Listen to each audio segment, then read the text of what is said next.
আসসালামু আলাইকুম সুপ্রিয় শিক্ষার্থী, কি খবর তোমাদের? আমি আজকে তোমাদের সামনে অষ্টম শ্রেণীর জ্যামিতি অনুশীলনী জ্যামিতি নিয়ে আলোচনা করব। অনুশীলন হচ্ছে 9। আর এই জ্যামিতির কথা শুনলে তো ওদের মাথা তো মনে ঘুরে যায়, তাই না? তোমাদের মাথা ঘুরে যায়, অনেক কঠিন জটিল মনে হয়, তাই না? কোনো কঠিনও নয়, জটিলও নয়, কোনো মাথা ঘুরবে না। আমরা খুব সহজভাবে আজকে অনুশীলনের জ্যামিতি শিখব, অত্যন্ত আনন্দময়ের সাথে, অত্যন্ত সহজভাবে। তাহলে কি করতে হবে? ভালোভাবে যদি বুঝতে চাও, জানতে চাও, তাহলে অবশ্যই ভিডিওটা শুরু থেকে শেষ পর্যন্ত দেখতে হবে আর বোঝার জন্য চেষ্টা করতে হবে।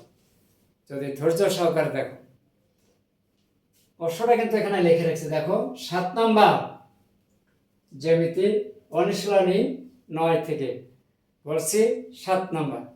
এরপরে আর একটি বিষয় হচ্ছে, জ্যামিতি কিন্তু অনেকেই উপপাদ্য জ্যামিতিগুলো কি করে মুখস্থ করে, বোঝে না, কি করে ওই কোরআনের হাফেজের মতো না বুঝে মুখস্থ করে। এতে কি হয়? কঠিন মনে হয়, সমস্যা বোধ হয়, আবার দেখা যায় আবার 5 মিনিটের জ্যামিতি আবার পড়তে লাগে আধা ঘন্টা 1 ঘন্টা, আবার কিছুক্ষণ পরে আবার ভুলে যায়। এতে কি হয়? পরবর্তীতে তাদের মাথায় একটা রিয়েক্ট কাজ করে। তার মানে হলো, সারাংশ হলো যে আমি জ্যামিতি বুঝি না, আমার মাথায় জ্যামিতি ধরে না। কিন্তু এইটা না, জ্যামিতি ভালোভাবে বুঝতে গেলে তোমাদের কিছু বেসিক ক্লিয়ার করে নিতে হবে। সেই বেসিকটা কি? আমি মনে করি এই বেসিক হচ্ছে জ্যামিতির কিছু কিছু সংজ্ঞা আছে, এইগুলো কিন্তু তোমাদেরকে জানা থাকতে হবে। যদি তোমরা এই পর্বটা যদি তোমরা ক্লিয়ার করে নিতে পারো, দেখবে যে জ্যামিতি তোমাদের কাছে খুবই সহজ মনে হবে। তাহলে চলুন আমরা একটু শুরু করি। এই প্রশ্নটা আজকে সলিউশন করতে গেলে আমাদের কি কি ফর্মুলা বা লাগবে, এখানে আজকে আমরা ব্যবহার করব। তোমরা অবশ্যই জানো যে পিথাগোরাসের সূত্র, অর্থাৎ সমকোণী ত্রিভুজ থেকে আমরা এই সূত্রটা পেয়ে থাকি। পিথাগোরাসের উপপাদ্য বা সূত্রটা হচ্ছে অতিভুজ স্কয়ার সমান সমান লম্বা স্কয়ার যোগ ভূমি স্কয়ার, তাই না? তাহলে এখানে লম্বা স্কয়ার যোগ ভূমি স্কয়ার সমান সমান অতিভুজ স্কয়ার, এইটা কিন্তু একটু জানতে হবে। আর এখানে একটু বলা আছে প্রশ্নে, এবিসি একটি সমবাহু ত্রিভুজ। তাহলে এটা অবশ্যই জানা থাকতে হবে না যে সমবাহু ত্রিভুজ কাকে বলে। যে ত্রিভুজের 3টে বাহু পরস্পর সমান, তাকে আমরা বলবো সমবাহু ত্রিভুজ।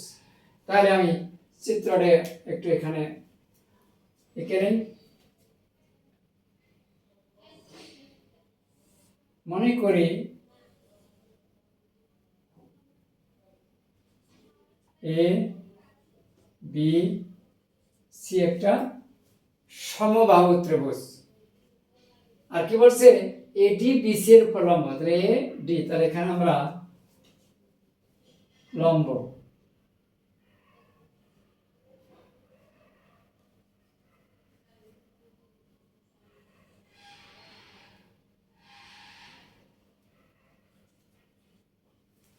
এটি হচ্ছে বিসি এর উপর লম্ব।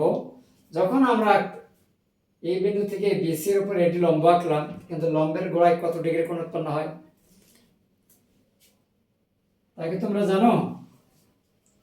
90 ডিগ্রি বা সমকোণ উৎপন্ন হয়। যখন এই লম্ব হবে তার গোড়ায় 90 ডিগ্রি কোণ উৎপন্ন হবে, তখন ওই ত্রিভুজটাকে আমরা বলবো সমকোণী ত্রিভুজ।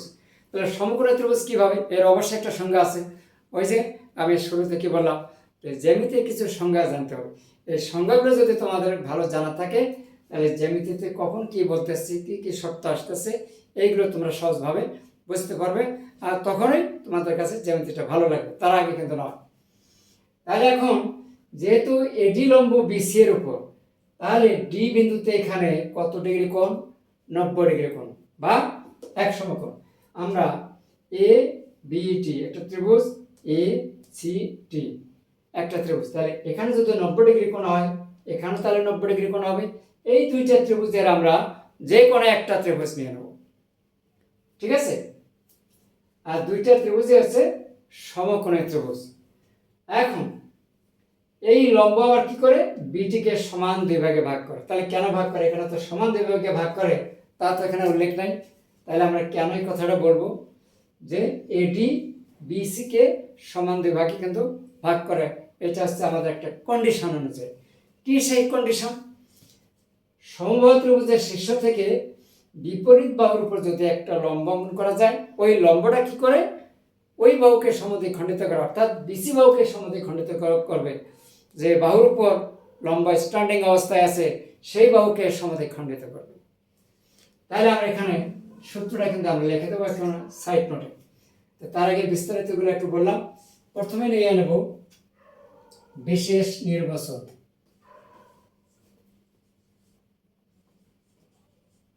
বিশেষ নির্বাচন, যেহেতু বিশেষ নির্বাচন আমরা নিয়ে নেব, এরপরে আমরা প্রমাণে চলে যাব। ইম্পর্টেন্ট কিন্তু জ্যামিতি, তোমরা অবশ্যই ভালোভাবে বোঝার জন্য চেষ্টা করবে, যাতে তোমাদের পরবর্তীতে অনেক একটা উপকার হবে আর কি। তাহলে এখানে আমরা ত্রিভুজ এ বি সি, এবিসি একটি সমবাহু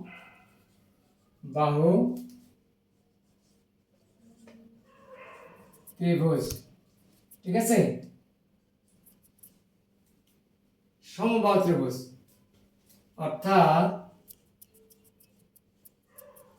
যদি এটা সমবাহু ত্রিভুজ হয় তাহলে আমরা তখন কি লিখতে পারবো? এ বি সমান বি সি সমান কত? এসি বা সি এ, ঠিক আছে? অর্থাৎ এ বি ইকুয়াল কত? বি সি ইকুয়াল কত? সি এ বা এসি, একই কথা। এডি বিসি এর উপর লম্ব, এ ডি কমা বিসি এর উপর লম্ব। প্রমাণ করতে হবে যে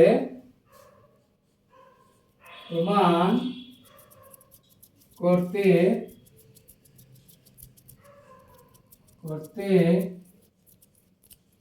হবে যে AB square plus BC square plus C A square equal কত? 4 এ ডি স্কয়ার, ঠিক আছে? 4 এ ডি স্কয়ার, এটা আমাদের প্রমাণ করতে হবে। কিন্তু এই আলোচনার মধ্যে এখানে কিন্তু কোনো প্রকার অঙ্কন নাই, তার কারণ অঙ্কনের যে কথাটা ছিল তা এটা বিশেষ নির্বাচনের মাধ্যমে চলে আসছে। এখন আমরা যাব প্রমাণ।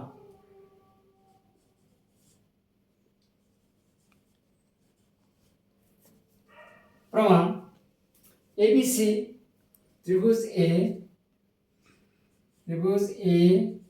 বি সি এ কি লেখা যায়? A B B C K C এ এবং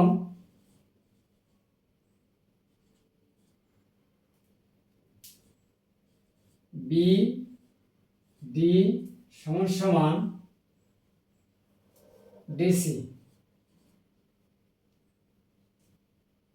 বা সমান সমান হাফ বেসি। এটা দেখো সাইড নোট দেব, যেহেতু সমবাহু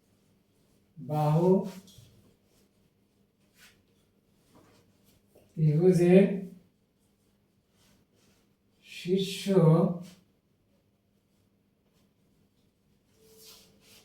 বিন্দু থেকে বিপরীত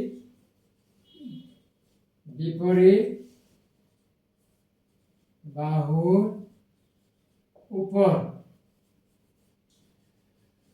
অঙ্কিত লম্ব ওই বাহুকে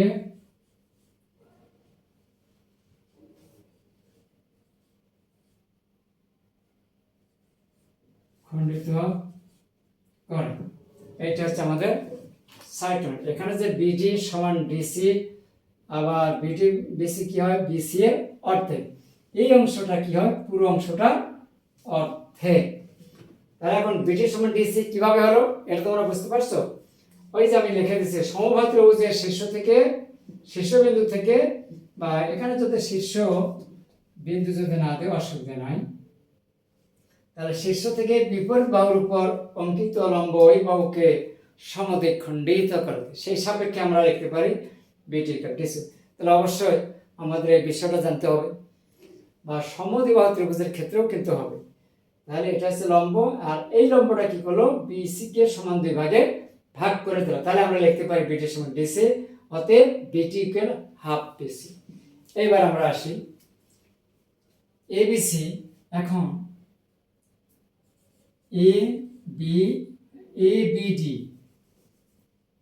এবিডি সমকোণী ত্রিভুজে এবি এর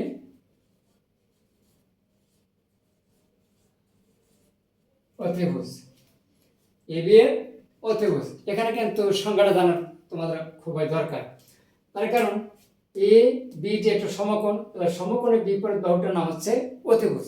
তাহলে অবশ্যই সংজ্ঞাটা তোমাদের জানা দরকার আছে। এই সংজ্ঞাটা জানলে তাহলে তোমরা এখানে খুব সহজভাবে বুঝতে পারবে। তাহলে এটা সমকোণ, তার বিপরীত বাহু কি এবি, অথবা এভাবে বলা যায় সমকোণ ত্রিভুজের বৃহত্তর বাহুকে বলা হয় অতিভুজ। ওকে, আচ্ছা, তাহলে এখন আমরা সূত্রটা অ্যাপ্লাই করি। তাহলে এখানে কি করব, অতএব এবি স্কয়ার ইকুয়াল কত, A D square plus BD square. এই যে এবি স্কয়ার সমান সমান এডি স্কয়ার প্লাস বিডি স্কয়ার, লম্ব স্কয়ার যোগ ভূমি স্কয়ার। ঠিক আছে, এখন আমরা কি লিখতে পারি, এবি স্কয়ার এডি স্কয়ার প্লাস বিটি মানে কি, এই যেখানে বিটি সমান কি লেখা যায় হাফ বিসি, মান বসাই দিলাম হাফ বিসি, তারপর স্কয়ার বা এবি স্কয়ার এডি স্কয়ার প্লাস স্কয়ার কিন্তু হাফের উপর আসলে কি হয় 1/4 বিসি স্কয়ার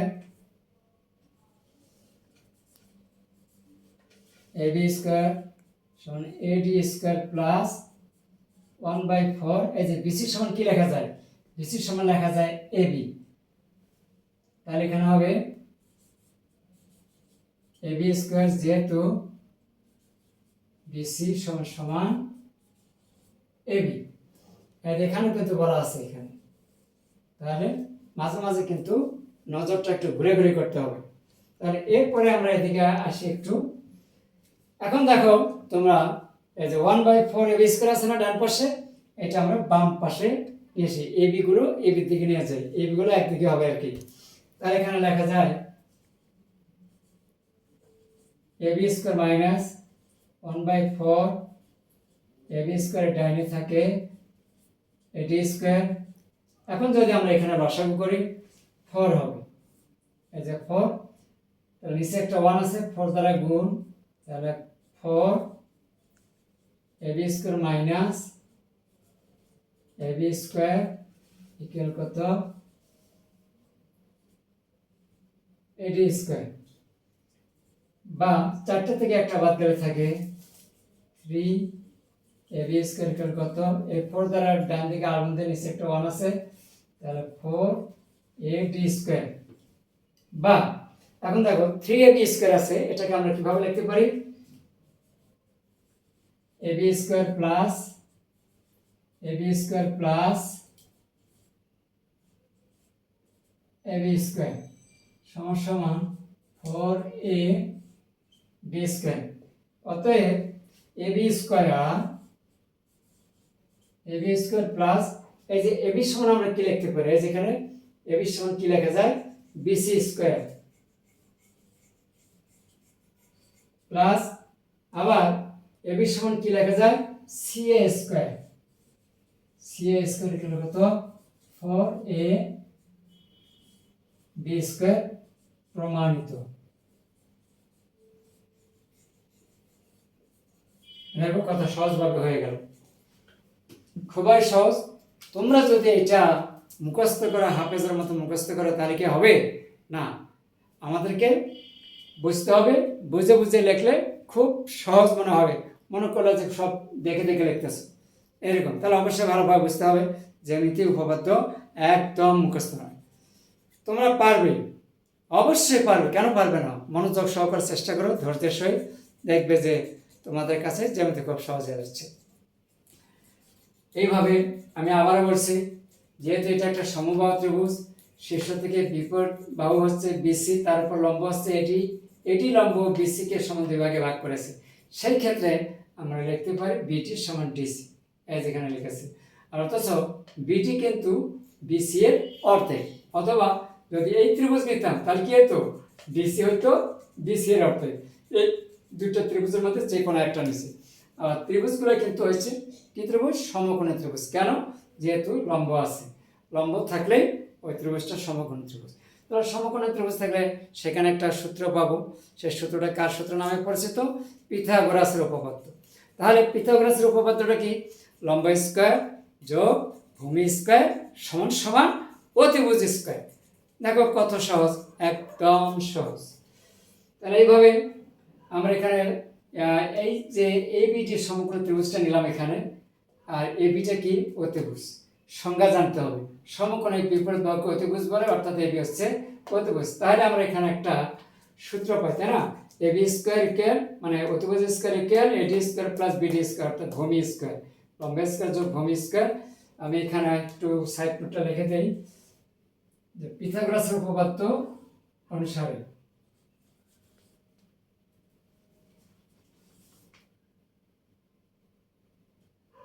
পিথাগোরাসের উপপাদ্য হতে, ঠিক আছে, দিয়ে দিলাম। এখন এডি স্কয়ার, এখন বিডি সমান আমাদের এখানে কি আছে, হাফ বিসি। বিডি এর পরিবর্তে হাফ বিসি বসালাম, স্কয়ার করলে এখন 1/4 বিসি স্কয়ার। আবার এই যেখানে বিসির পরিবর্তে কিন্তু এবি লেখা যায়, এদি লেখা নিলাম। এখন 1/4 এবি স্কয়ার বামে নিয়ে আসলাম, এই যেখানে একটু ডাইন। তাহলে এখন লসাগু করলে 4b square minus ab square by 4। এখন 4টা থেকে একটা বাদ করে 3টা থেকে এই 4 তারা ডান পাশে আর গুণ দিলাম, কোণাকুণি গুণ করে দিলাম, ঠিক আছে। তাহলে এখানে 4ab স্কয়ার, এখন 3ab square, ab square plus ab square plus ab square, তিনটা ab স্কয়ার, ঠিক আছে। এখন ab এর পরিবর্তে লেখা যায় bc, এই যেখানে ab এর পরিবর্তে bc, আবার ab এর পরিবর্তে লেখা যায় c, আমাদের প্রমাণ সাপেক্ষে নিয়ে আসলাম। অতএব ab square plus bc square plus c square equal 4ad square প্রমাণিত। খুবই সহজ, ভাষায় পড়া দরকার হয় না, জ্যামিতি ও লিখতে লিখতে লেখার সাথে সাথে কিন্তু হয়ে যায়, যদি তোমরা ভালো করে বুঝতে পারো। অবশ্যই তোমরা ঘাবড়াবে না, সাহস নিয়ে আমার এই ভিডিওটা ইনশাল্লাহ শুরু থেকে শেষ পর্যন্ত দেখো, তোমাদের কাছে অনেক সহজ হয়ে যাবে। যাদের কাছে জ্যামিতি কঠিন মনে হয়, জটিল মনে হয়, আজকের এই ভিডিওটা তাদের জন্য খুবই গুরুত্বপূর্ণ বলছি। তা পরিশেষে আমি বলবো, আজকের এই ভিডিও ক্লাসটি যদি তোমাদের উপকারে আসে, যদি কাজে আসে, তাহলে অবশ্যই লাইক কমেন্ট শেয়ার করতে ভুলবে না। তার কারণ যদি তোমরা একটু শেয়ার করো, তাহলে তোমাদের বন্ধুরা কিন্তু পেয়ে যাবে। আর পরবর্তীতে এমন সহজভাবে জ্যামিতি শিখতে, উপপাদ্যের জ্যামিতি বা অনুশীলনের জ্যামিতি শিখতে অবশ্যই আমার চ্যানেলটি সাবস্ক্রাইব করে আমাদের সাথে থাকবে। আর যারা হয়তো পেজ থেকেও দেখবেন, পেজও হয়তো দিতে পারি, তাহলে অবশ্যই একটা ফলো করে দিয়ে দেবে, যাতে ভিডিওটা পরবর্তীতে তোমাদের সামনে চলে যায়। পরিশেষে বলবো, জ্যামিতি হবে সহজ, কঠিন নয়। আবার দেখা হবে কোনো এক সময়ে এইরকম ভিডিওতে। সেই পর্যন্ত তোমরা ভালো থাকো, সুস্থ থাকো। আল্লাহ হাফেজ।